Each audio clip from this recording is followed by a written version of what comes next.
All right, hello everyone. Happy Friday. Welcome to another episode of Crypto with English. So we're going to take this in a slightly different direction today. Often the main focus is blockchain, DeFi, NFTs, and related projects. However, I'd like to introduce to you all a very special guest and a good friend of mine as well, also a returning guest as well.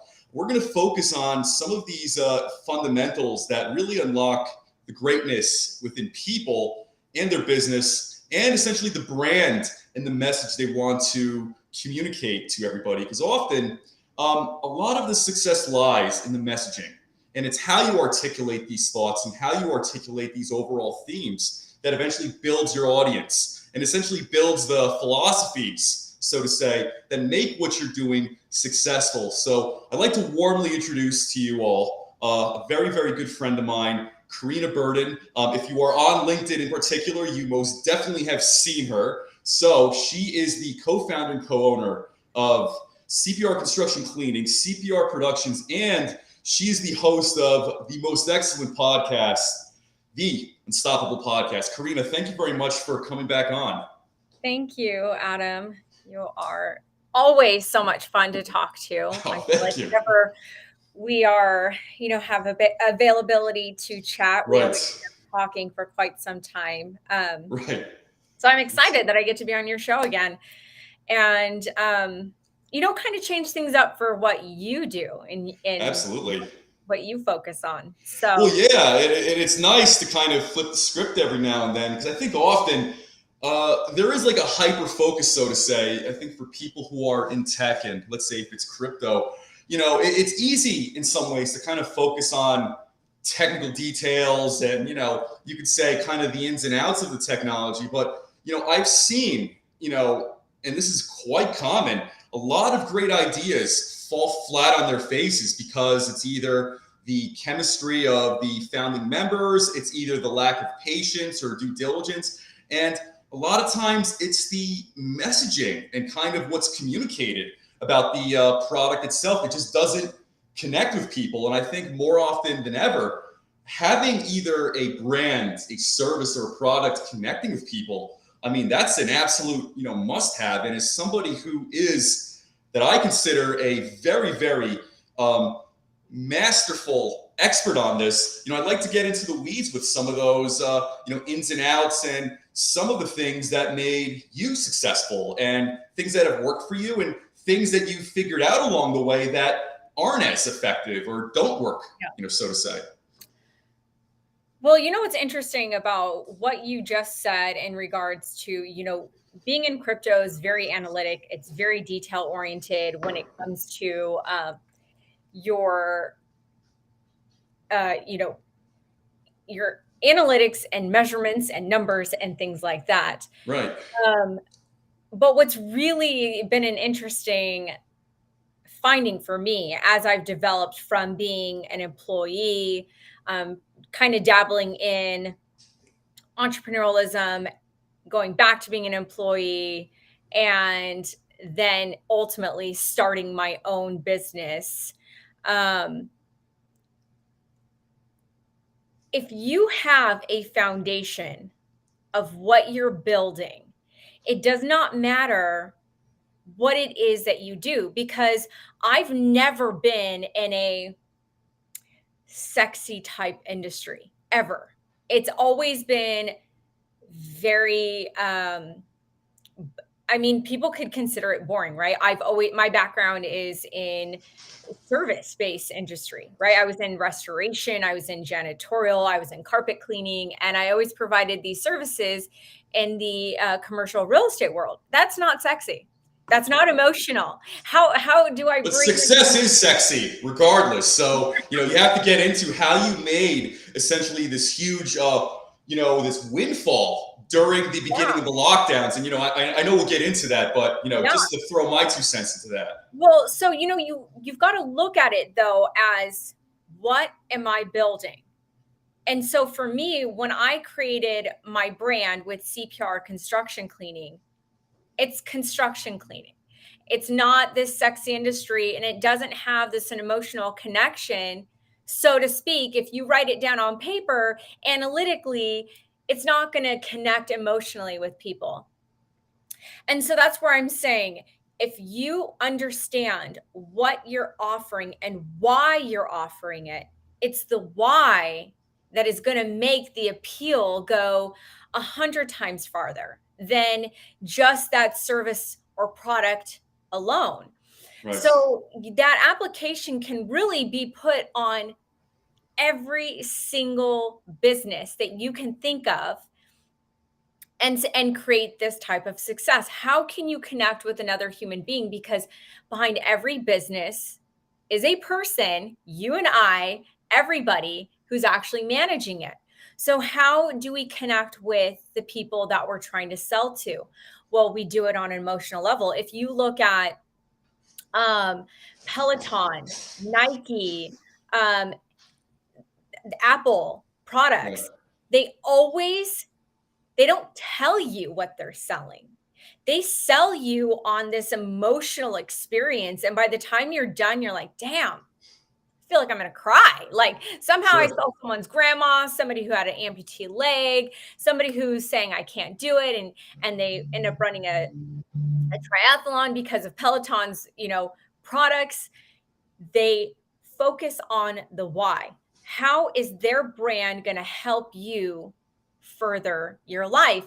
And so for me, with CPR construction cleaning specifically, I took that same route. How can my brand help impact you and help you? And it wasn't about, hi, we do X, Y, and Z, which is a known factor. We do construction cleaning. And yes, of course, we talk about our services, but really it's all about touching people emotionally to get them very connected to you. So now here we are, with on LinkedIn as a service-based provider, gaining traction, growing exponentially. Now we are a franchise business. And I mean, for people who follow construction cleaning, we have over 5,000 followers who, on LinkedIn, having a business page, showing pictures about construction cleaning. I still get shocked when I look at, every day our growth on our social media platform. I'm like, 5,000, who wants to see 5,000? But it's like, yes, I see Sure. why, because it's not about the cleaning. It's about the emotional aspect of it. And so even people who, crypto is their life, how can they emotionally impact their perspective clients, or who they want to connect with? And it's literally all about building the same exact format on how you're going to sell your business and create a brand that is recognizable but emotionally connecting with your audience, so to speak. Right. Yeah, and that's very well said. And let's say if we're taking the industry of construction cleaning, I think maybe in of itself it's not maybe intuitively sexy as you mentioned. However, if first off, it's I think that type of service is absolutely needed, and I think especially with the lockdown and the pandemic, I think that kind of showed everybody how important those things are in our lives. But people are looking for some source of either inspiration or direction, regardless, I think, of industry. I mean, even if I was to look at other industries, let's say yours or elsewhere, if they have really the right type of leader and voice behind it, almost to me, it doesn't matter what the product or service is at the end of the day. I think people are also looking to either figure out themselves or figure out what they want to do as far as making money and finding some sort of meaningful happiness. So, and by the way, if you're able to take something, to your credit, if you're able to take something like, let's say, construction cleaning and make it so appealing where you have these large followings of people on social media, I can only imagine, let's say if this was a sports car company, if this was a crypto company, I can only imagine what you Yeah. could do with that, to be Oh honest. my gosh, I So know, credit to right? you. I know, I've always been very inclined on trying to find the problems in industries and create solutions behind it. Right. It's it's all about being able to be a problem solver, and I'd like to attest that to being a parent, being a mother. You know, I have 3, just kidding. I have 4 daughters. I'm all 3. I'm minus 1, just kidding. So I have 4 daughters, but I have one who's, 18 years old, so I've been doing this parenting business for 18 years, and it really taught me, and each one are very different from each other. It really taught me how to understand how to communicate with different people, Right. and then also create solutions that is going to appeal to all 4 of these girls that I have, right? And Right. I really, I think that I became so, niched in that brain of, hey, I believe that I can find a solution that is going to work for everybody. And that's what I did with CPR construction cleaning. I found the problems and where the industry was really hurting, and we created our business to emulate that, but as our strengths instead of our Yeah. weakness.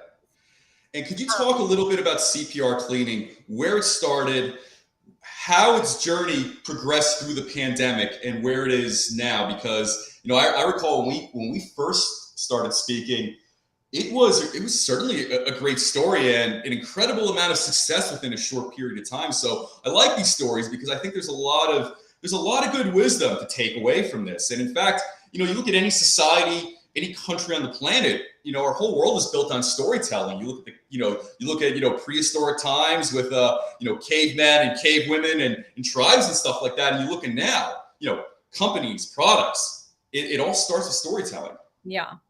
Before I go into that, Sure. you said something that I really wanted to kind of talk about just really briefly. We Yeah, can by talk all about means. it after, but you had said that people are really trying to find their best selves in business Yeah. as well.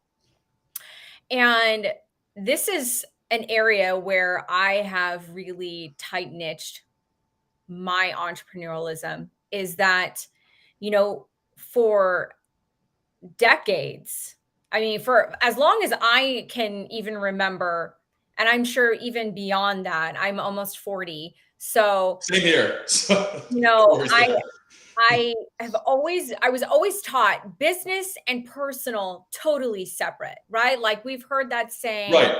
this isn't personal, it's business. It's all analytical. If it's not working out on paper, it's not going to work.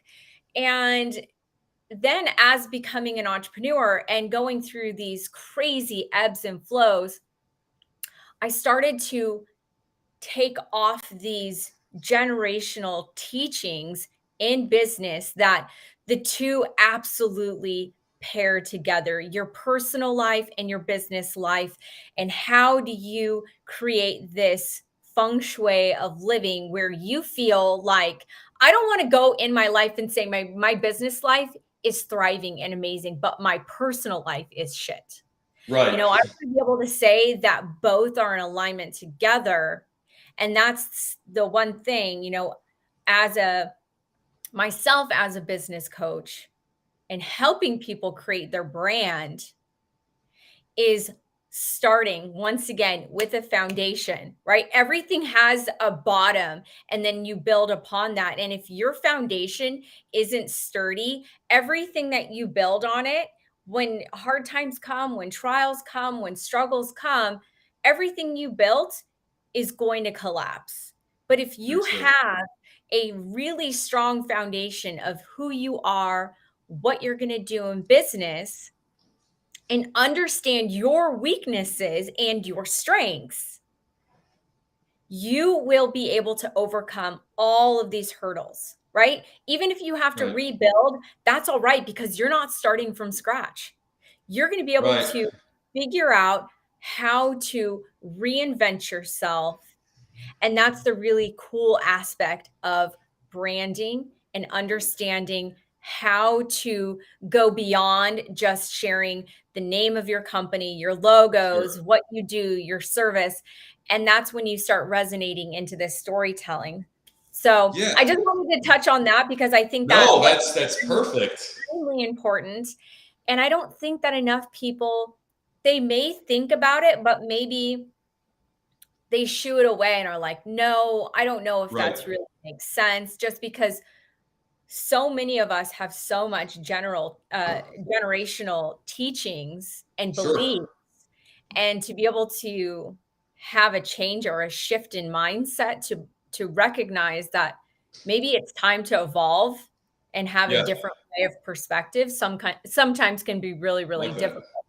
So, to go into my business though, so I started CPR construction cleaning with my business partner. We started it at the end of August of 2019. We both still had our day jobs. And like I said, I had been in the industry with construction and commercial real estate for about 10 years at that time, 10 or 12 years at that time. And I always offered, some type of service.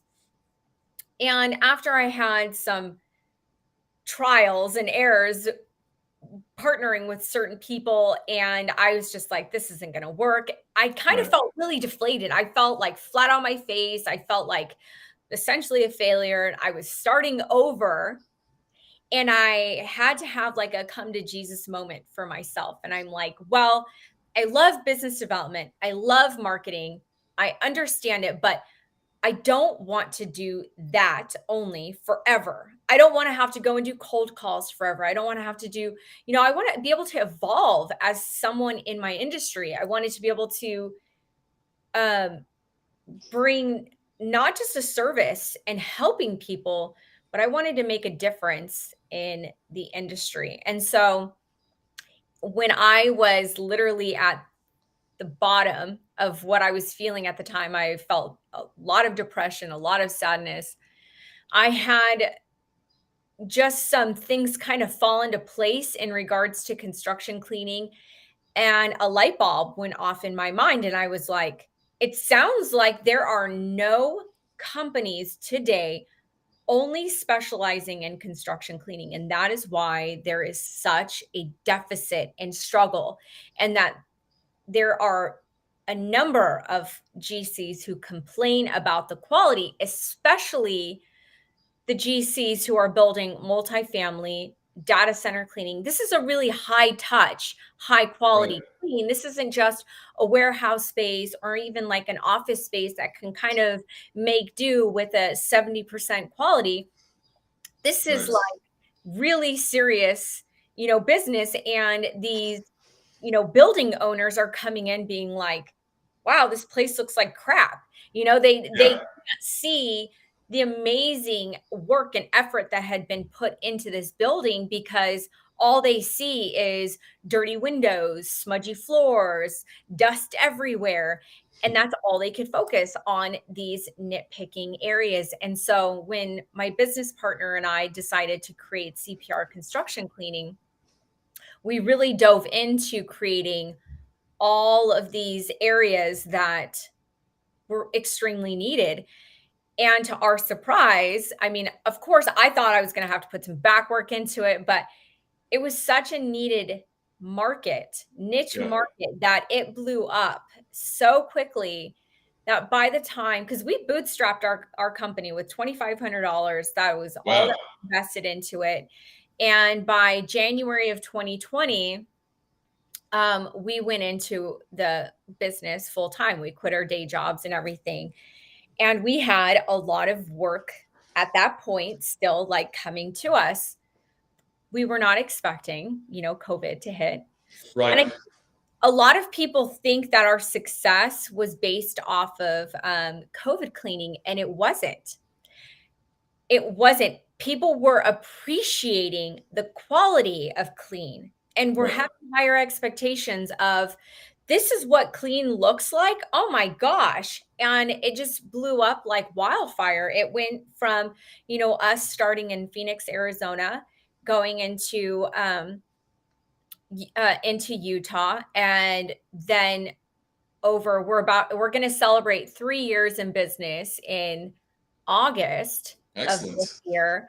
But, we opened sites in California, in Nevada, in Colorado, and Texas.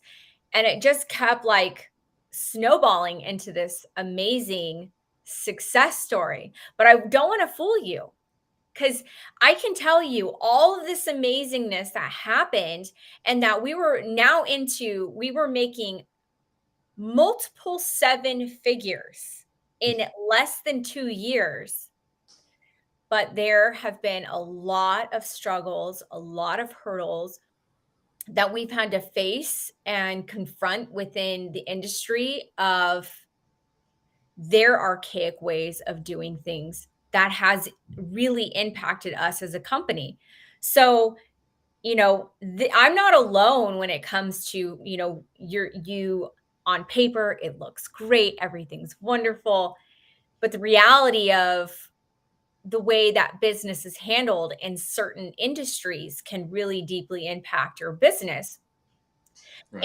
And this isn't just in construction, right? This can be in any industry. So as a business owner, what do I do? Do I just curl up and cry and say, "Oh my gosh, I failed. This has failed"? Absolutely not.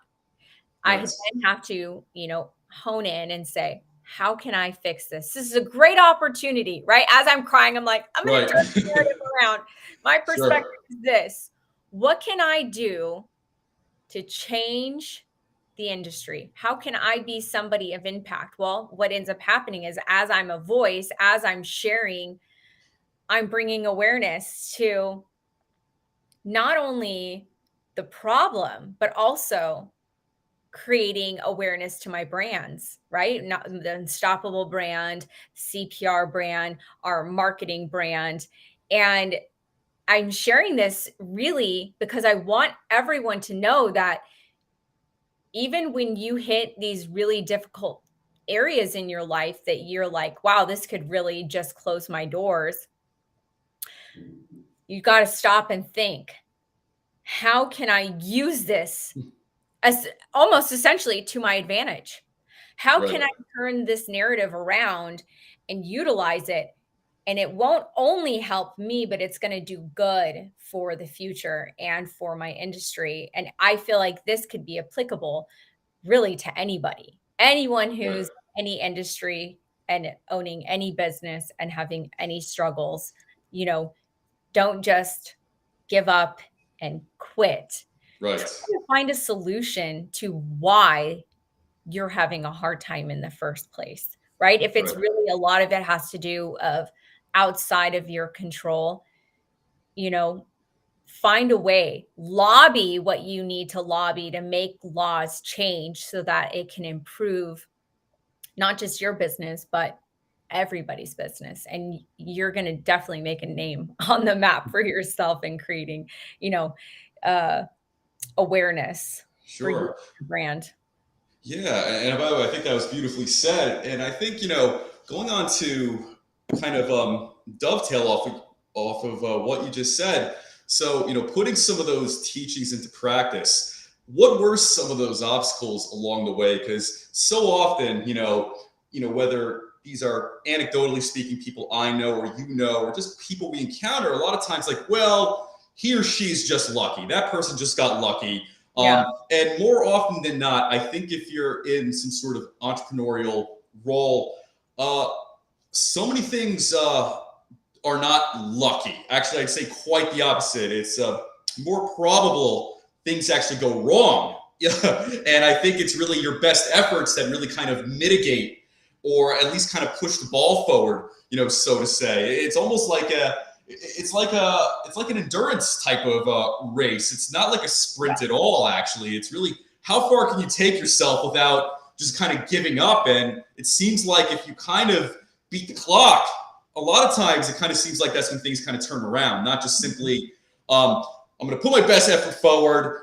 It didn't work, so I'm just going to give up. And I think, unfortunately, that is the reflex of a lot of people too. So, kind of not seeing behind the curtain just yet, but what were some of those obstacles along the way? Because like I said, it's very easy for people to kind of assume success comes easier for other people than others. I think That's my impression. Sometimes if you're just talking to people in the street, oh, they just got lucky. Oh, they're just in the right place at the right time. That type of banter. So if you just met me right when I started to, you know, create the brand for CPR and build that company, you probably would think, wow, like she landed the jackpot. I don't know anything about her. Her company is extremely successful and, easy peasy. Right. But, you know, you have to think, what has that person been through? How long have they been building or trying to become an entrepreneur? And for me, my story started truly back in 2011. I became a single mom. I was a single mom at that time with three daughters. Oh wow. And I didn't have, really any work experience outside of when I was in high school. And I got married very young and obviously became a mother very young. I was 19 when I got married and um, had my first baby. And so I was really not equipped, right? Like I was literally starting at the very bottom. I didn't have any savings. I probably had about like $500 in my savings account. And I made a really hard and tough decision. I made a sacrifice of my comfort and Right. ease because I knew that I was meant for more than I was being supported. And I knew that over time that I would find my comfort because of my hard work, my endurance, and my perseverance. And so, you know, growing that, being a single mom, going to work, going back to school and pivoting all of that, like nobody sees that behind the scenes. And that Right. was, I started that back in 2011. We're in 2022. I've been putting in some back work, you know what I Yeah, mean? to say the least. For quite some It's a time. lot of back work. And, I've had moments where I partnered with people and, they essentially did me wrong and, took money from me or didn't pay me the way that I was supposed to be paid. And Right. I had to take these losses. And this happened multiple times to me throughout this journey. And, I had to put in a lot of work and effort. And it was really building me into the person that I am today to then create the business to have the success that it has. And, it took over time for me to really realize and like kind of hone into that whole problem solution. That's like, I'm like the problem solution expert in the service industry. I will figure out how to solve your problem and Absolutely. you will be a happy camper. And, being able to hone in on this specific service and realizing this is doable and it's profitable, very, very profitable. I'm going to take the risk, even though I literally, like I said, I was down, not just down in the dumps. I was about to lose my house. I had lost my vehicle. I financially had invested in another opportunity that left me essentially feeling like I failed. And I could have gone one or two choices. I could have just been like, look, I have tried this multiple times. This is not working. Sure. And instead, I was like, this is meant for me. I learned something from this other experience. I know I have nothing left to give, but I'm going to give the very most that I have and give it because what else do I have to lose at this point? Right. And I was willing and ready. And so that's where I'm saying like success has so many layers behind it. And for me, Absolutely. they are layers that people couldn't see, but the story is still going, it's still growing, and it has its ebbs and flows. And we've had moments where we're like, are we going to make it? Even though we're, a $4 million company, are we going to make it? And Yeah. it's just like nothing is perfect. And it's so much easier to talk about your successes online. And this is the struggles with social media is that, yeah, you know what? It's a lot easier for me to post and talk about how, we just hit this multiple seven figures. Sure. But how do I tell you that I am not getting paid on time and Right. that I'm struggling to collect on my invoices? Like, how do I write this in a post to like encourage Yeah. people? That's Right. the problem with social media is that to be as transparent and real, you still kind of have to walk these fine lines of what you share and what you don't share. And I try my hardest to be as real as possible, but you only see the tip of the iceberg of the success and of the struggles that we face on a daily basis. So, if anybody's like following someone on Instagram, on Twitter, on LinkedIn, Facebook, and they're just like, or TikTok. TikTok's another big one. Yeah. And they're like, wow, they just look like they're just thriving and Sure. so successful and have all this money and look at their cars, look at their house, shopping, shopping. Like, first off, you don't know the reality of what they're sharing. Secondly, you don't know all the details on the aspect of how they even got there. Right. And so there's so many layers that people cannot be deceived. They need to find the people online who's going to motivate them, who's going to encourage them, who's going to say, this isn't easy. It's never easy. Right. You just have to be able to endure and weather the struggles and be willing to always put your maybe not your best foot forward, because sometimes when I'm doing stuff, I'm crying literally and like cringing along while I'm doing it. But Right. you gotta put your foot in front of the other to ultimately be successful. And it does not happen overnight, ever, ever. Right. And I think the shift in social media and content has been slowly, and I think it's going to go a bit more faster as time goes on towards authenticity. And, knowing you now for I think almost like 2 years, and also, I also know your story, and you came on. You were actually one of the first guests that came on to my show like a year and a half ago. So very thankful for that. But you do have a way of doing that balancing act, I think, a lot better than most. I would say 9 out of 10, maybe perhaps even the best that I know, where you're able to put your story out there but you also simultaneously maintain the positive message. So kind of going to that whole discarding or throwing out traditional, I don't know, traditional wisdom or traditional knowledge, you seem to do it the best. And I have seen situations where people will put their personal struggles out there while trying to be inspirational, but I think a lot of times it has the opposite effect.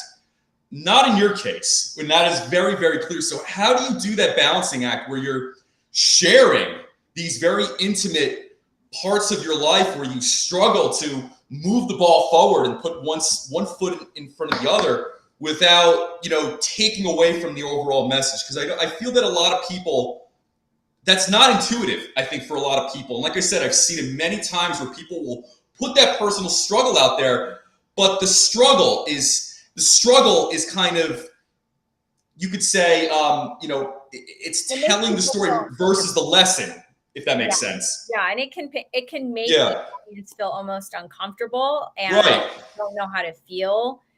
Um, you know, for me, I do listen to my intuition a lot. That is a really big aspect of my life and in business. I have been taught multiple times in hard lessons about Right. not listening to your intuition. And I think that everybody has. You just have to trust it, and then as you trust it and you continue to make those choices, um you then will be able to like fine tune and hear your intuition louder, because instead of like, you know fogging it away and saying, no, I'm going to push it away. Right. It almost becomes like a habitual habit, right? Like Right. you are not focused or you're not able to let that intuition come in. But if you start changing your practice on it, as soon as you hear something or feel something like a gut feeling, listen to it, act on it, and see what Right. happens. But so it's interesting you bring that up because today I actually posted something that is very, very, very meaningful to my heart, to my industry, and I definitely could have haters for what I said. I mean, everyone's going to have an opinion, everyone's going to, say that I'm wrong, and I still felt that if I have a large audience, it's my due diligence to use my voice Yeah. and to betterment my industry. And so, in this particular post, I did talk about one of our biggest struggles in construction. And I would say this is probably nationwide, but I know specifically for Arizona, we lack trade. So trade companies, a Oh, lot of the trade companies we have been around for 20, 30 plus years. They've been around for quite some time. And there's not enough people going into specialized trade practices. And there's not enough new companies starting these wow. trade practices like, electrical companies that specialize in construction or painting companies, HVAC, plumbing, framing. Yeah. There's a scarcity. And for, construction specifically here in Arizona is booming. And we can I have as see. many GCs, tons of GCs. We can have all of them, but no GC actually does any of the building. They do the Right. managing and the accounting and facilitating everything. And they have the skilled trade subs like myself perform the work. Right. And the problem is that people are not wanting to go into these areas because there is a lot of opportunity, but there's not, because in construction, they have this ideal practice that is been done for eons of time, which is slow pay. And it's paid when paid. Even though I have Oh, yeah. provided the service, I will not get paid for, you know, I can invoice and typical like payment for GCs are about 60 days, 120 Oh, wow. days. And I think that people forget that, we're on multiple jobs a day. We're Yeah. on more than two. We're on, 4 to 6 jobs a day. And we're having to cash flow between three to $800,000 at one time. And as a new business, like this is unethical. And Yeah. so I shared this, right? And it's not a complaint. It's being able to say, here's a problem. Here's a solution. This is going to help everybody. And is it hurting me and my family? Absolutely. But it's hurting everybody who's involved. It's hurting Right. the economy. It's hurting. And so being able to like be relatable with a lot of people through your struggle is what's going to get people to say, I want to read this post. I Right. feel what this person is feeling because it's not about me. Right. Even though I'm the one Very feeling good it, points. I'm the one writing it, it's not about me. This is about everybody. And how do you talk about that? And this could be with people who talk about suicide. This could be with Sure. people who talk about, you know, any type of disorder or struggles or divorce. Maybe the pain is inside of you, but how can you say it in a way that can be applicable to everyone? So Right. being able to, tie those two together is the way that you're able to share the negative parts of your struggles, but connect other people in a positive way on why are you sharing this? Not to complain. You're sharing this because you want to make an impact to change people's lives for the better. Right. And, that's just what I've been able to do on my end, to help people through the struggles I've been through, things that I've experienced, failures, sacrifices. And you can do it in a way without being like, woe is me. Right. Yeah. This is how I changed my narrative. This is how I changed my perspective, or this is what I'm doing to help change my industry through my actions for everyone. Right. Very, very well said. And and as a parent also, I have a 4-year-old son. But I was also thinking, if I had a daughter, I certainly wouldn't want anybody to stand in her way, just for the sake of being a girl. So I was wondering, when you first went into construction cleaning and started your business, and I guess you could say started building bridges and started making contacts, did you face a fair amount of pushback by being a woman going into this space? Because if I was to, let's say, talk about the Northeast, like New York City, New Mhm. Jersey, there are a lot of like very deep historical practices and ties that don't get changed over time. Mhm. Very little changes in some ways. And this is just anecdotally speaking, as somebody who's not an expert, but somebody who does just have kind of a general awareness of some of these things as well. So being where you are, can you talk a little bit about that? Yeah. So I've always felt really comfortable I've always been in male dominated industries, and I've always felt really comfortable in the space. I've dealt with more probably like, inappropriate comments, and suggestions, or people alluding that I'm only receiving work because of what I look like, which is probably, in my opinion, that is the most disrespectful thing to say, because I am a very, very hard worker. And Right. And it just so I have dismisses any type of effort or Mhm. talent or, Skill set, things or accomplishments. Yeah.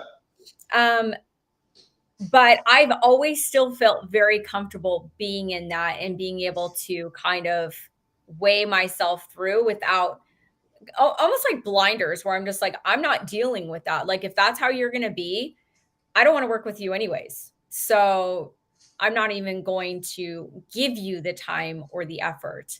Right. Um, and I think that because I behave exactly the same with a man and a woman when it comes to business, because business is not a gender. Business is business. I don't change. I don't have to be more assertive. I don't have to be, more demanding.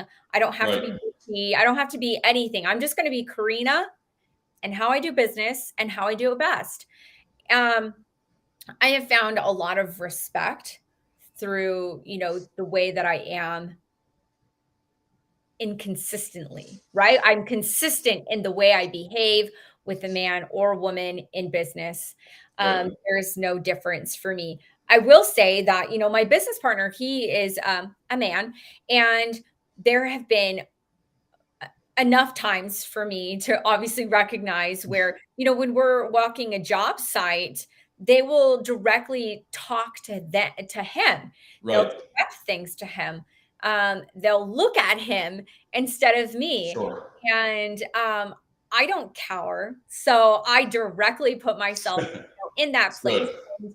And, I will respond, Yeah. and I definitely make myself like assertive the way that I would if somebody was still talking to me. I have that answer. I'm going to give you that answer, you know? Right. And it's not about trying to be more of anything. It's just being myself.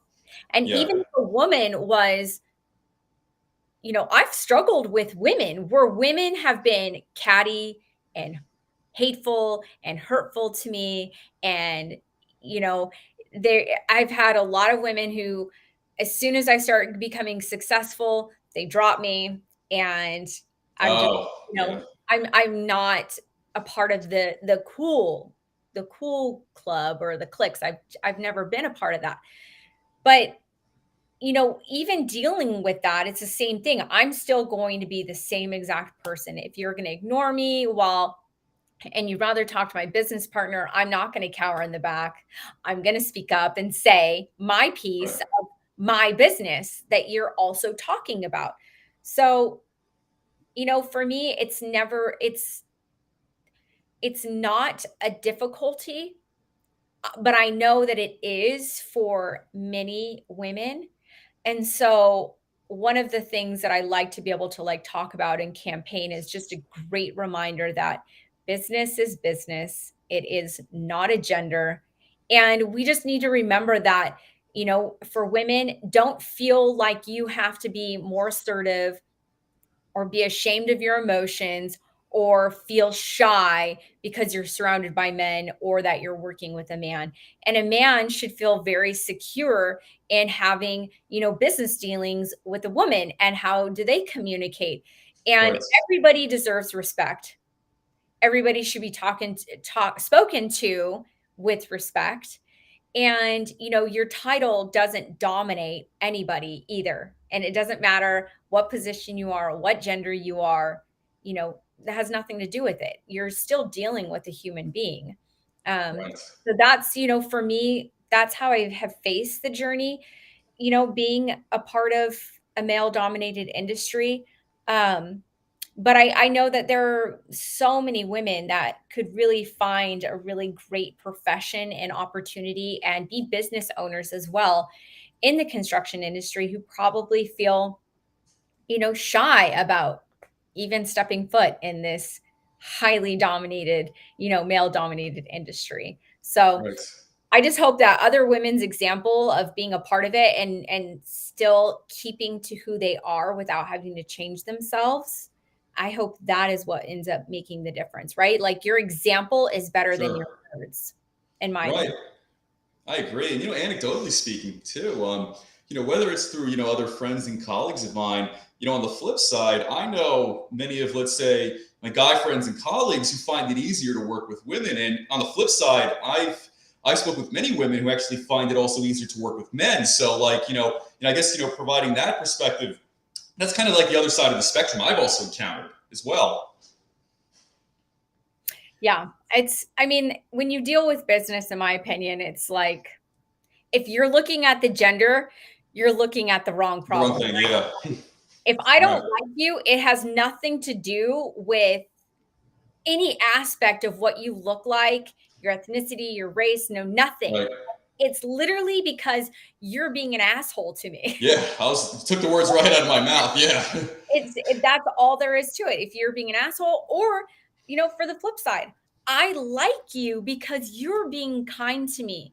It's not Right. because you're a man. It's not because you're a woman. It's not because of your race. It has nothing to do with anything, because I just look at you with how you're treating me and the behavior behind it.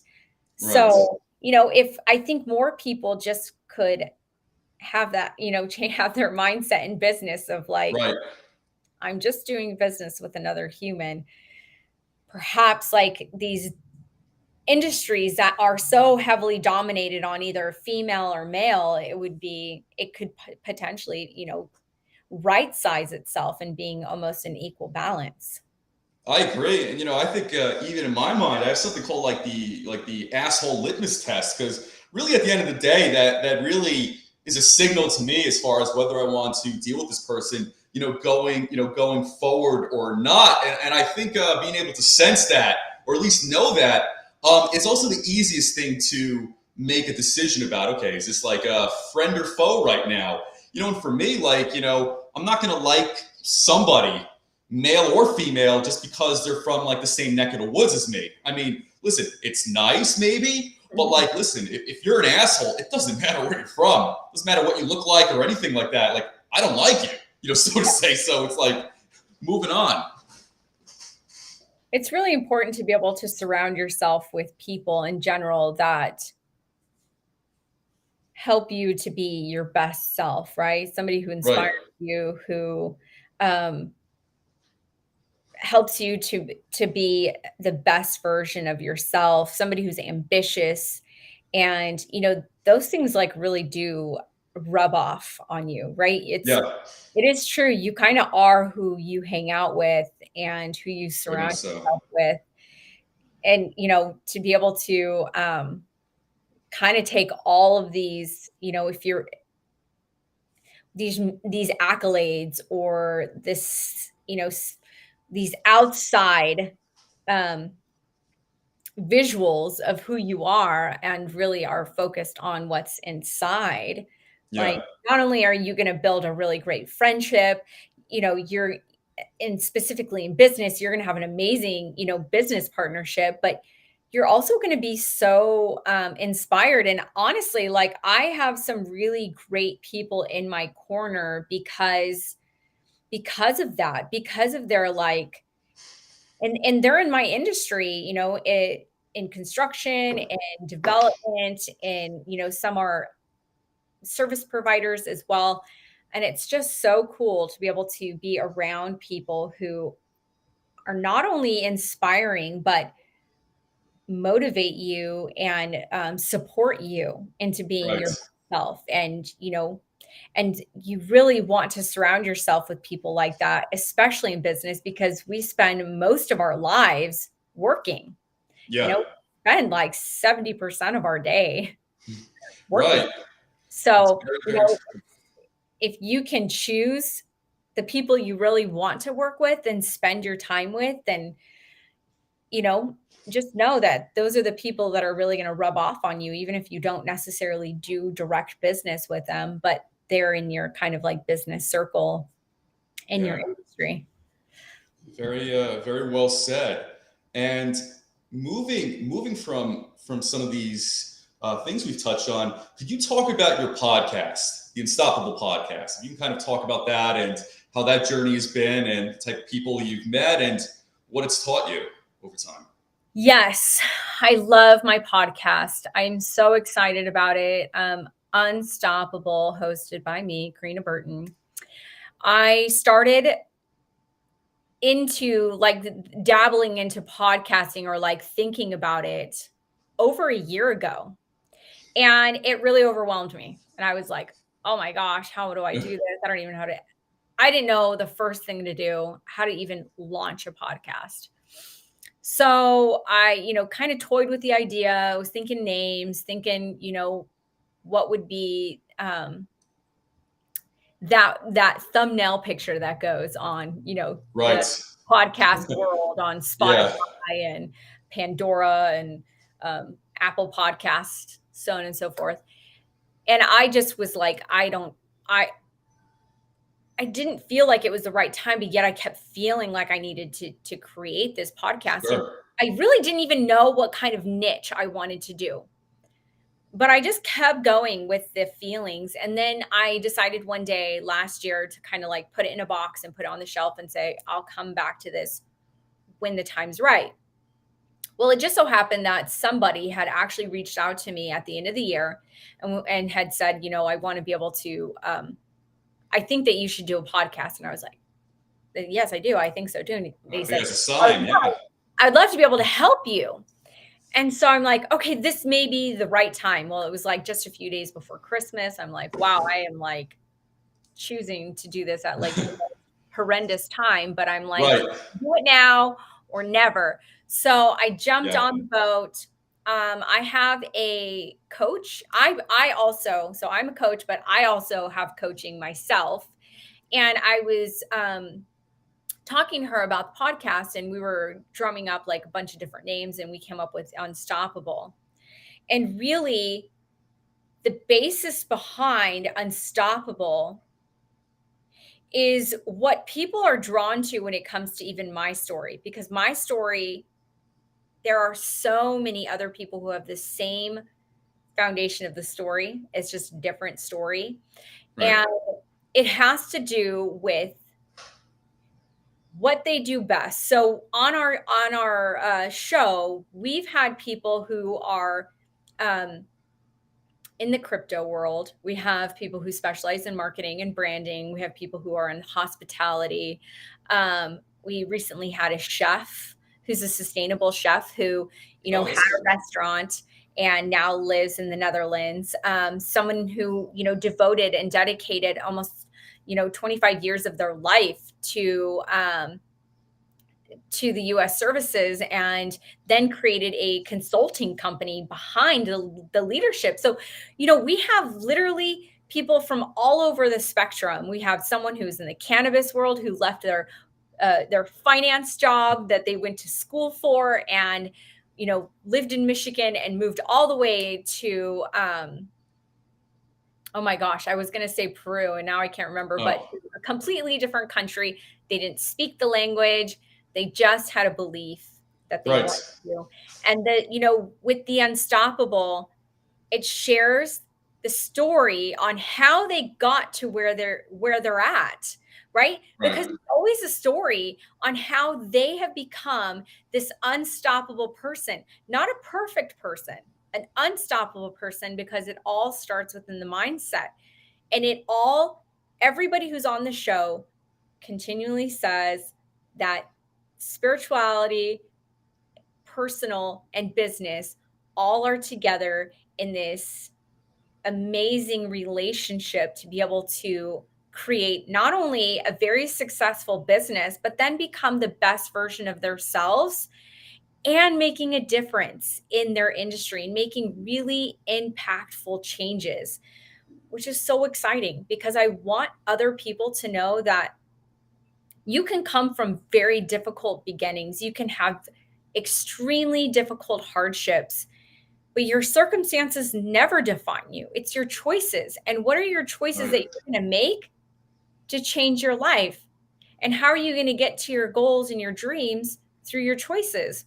And the other thing I love to add, though, that everyone adds into the podcast is they add value add. How can their knowledge help you?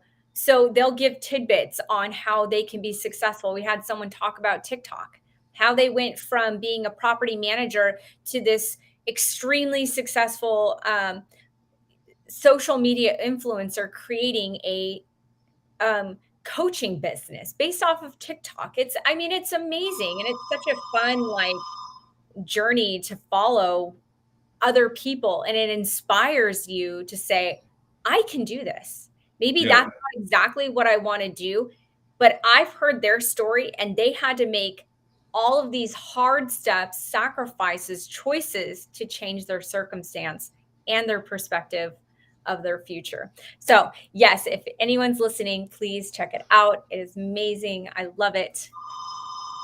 Absolutely. And I would behoove anybody. Please check out Corina Burton's podcast, Unstoppable. It is very, very inspiring, very enlightening, and very well worth dedicating some time to kind of just sit back, relax, and kind of soak in a lot of this knowledge and wisdom from really the collective experiences of your guests who share these lessons and aspects of your life. So Corina, I just wanted to say thank you very much for coming on today, coming back on today. Now being a returning guest on the show for a second time. I'm very much looking forward to seeing what you have in store this year for your Unstoppable podcast, and as well as your businesses, CPR Thank construction, you. CPR production. So I'll definitely be, as usual, I'll continue to be, viewing and interacting and celebrating the content that you're putting out there. And like I mentioned earlier, you do have a certain way of being able to communicate these lessons very, very well through some of these stories and experiences you have as well. And I think since the trend is moving toward authenticity when it comes to content, I think already you have an advantage, a very, very strong advantage out there, because it is going to come down to who can communicate this authenticity the best through their life experiences. And if it's an individual, let's say, on one hand, if it's an individual like somebody who's been handed everything to them and who hasn't really lived a lot and doesn't have that type of life experience, they can't really tell those stories very well. And that's not to shit on anybody who's born with a silver spoon in of itself. But the fact of the matter is that you do need to have that grit. You do need to have that. In some ways, you really kind of need to have those scars to really inspire, and motivate people. And I think more often than not, the moment you put yourself out there, on camera, through some form of content, people can tell immediately. For the most part, people can really, tell. So, it's one thing if you built yourself up, through pure grit and really pure resilience through good and bad. But let's say mostly bad, because that's kind of where we all as humans kind of learn the most. It's easy to kind of, be and feel great when things are going well. I think human nature, we prefer that, but that's not really the time in your life where you're really per se building or really learning a lot. A lot of times it's when you fall flat on your face, either through your own fault or just through, fate or whatever, hand you're dealt with. So I think when people look at content, they are trying to figure out their own situation in various degrees. And that's kind of one of the ideas I came about with. So I think when people are looking at your content, they're also trying to translate your context for how you're going about your journey into